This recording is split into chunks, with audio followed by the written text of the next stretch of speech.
While Ali Bongo, the deposed president of Gabon, is free to move around the country and beyond following the coup, his wife, whom some people believe was behind the coup, remains under house arrest and is currently facing some charges. On Friday, September 29, the public prosecutor announced that she's been charged with money laundering and other offenses, just a month after a coup toppled her husband. Patrick Roponat, the Gabonese public prosecutor, explained that Sylvia Bongo was charged by an investigative judge on September 28 and ordered to remain under house arrest. Aside from money laundering, Sylvia Bongo was also charged with receiving stolen goods, forgery, and fraud. According to the prosecutor, all these offenses are punishable under Articles 116, 117, 312, and 380 of the Penal Code. Recall that prior to this time, Sylvia Bongo had been under house arrest and isolated from her husband.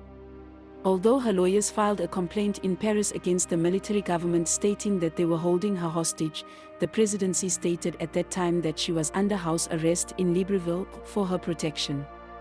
However, right now she is under arrest for charges against her. Interestingly, Sylvia Bongo was not the only one charged. Her eldest son, Noureddin Bongo Valentin, was indicted earlier this month and placed in provisional detention for alleged corruption. In addition, according to the prosecutor, 10 people in all were indicted on charges ranging from electoral college operational issues, counterfeiting, and use of the seals of the Republic to corruption, embezzlement of public funds, and money laundering. 7, including Noureddin and 2 former ministers of oil, have been detained. In a speech to the Republican Guard General Bryce Ngema, the military junta accused the former First Lady and Noureddin of having squandered the president's power. He said that, because since his stroke, they have falsified the signature of the president and given orders in his place. It remains to be seen what punishment would be given to Sylvia Bongo as stated by the law. Meanwhile, since he came to power, the new strongman of Gabon seems to have cracked down on corruption.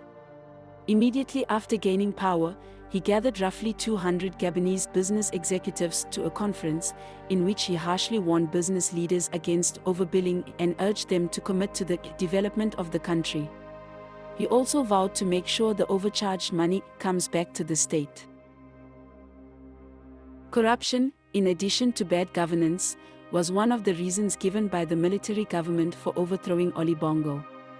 And since he was ousted, his corrupt lifestyle and that of his family have come to light. For instance, during his last presidential campaign for a third term, Ali Bongo wore a white suit by Vinci that cost around $200, which is more than half of Gabon's minimum wage.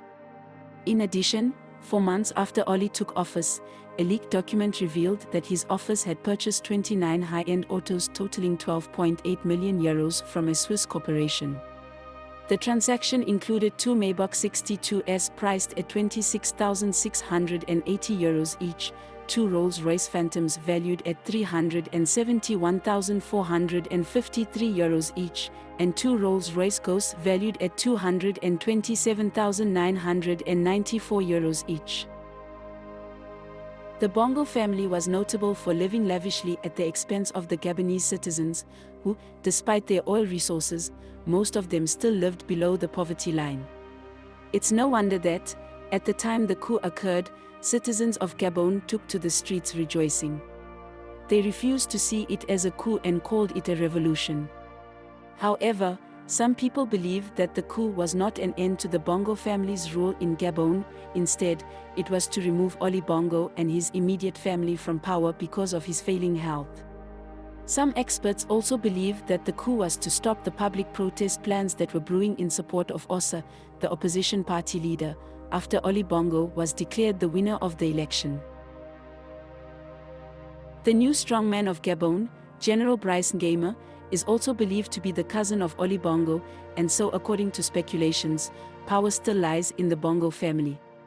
Well, whether or not this is true, General Bryce has been hitting hard on corruption in the country, and he should be applauded for it.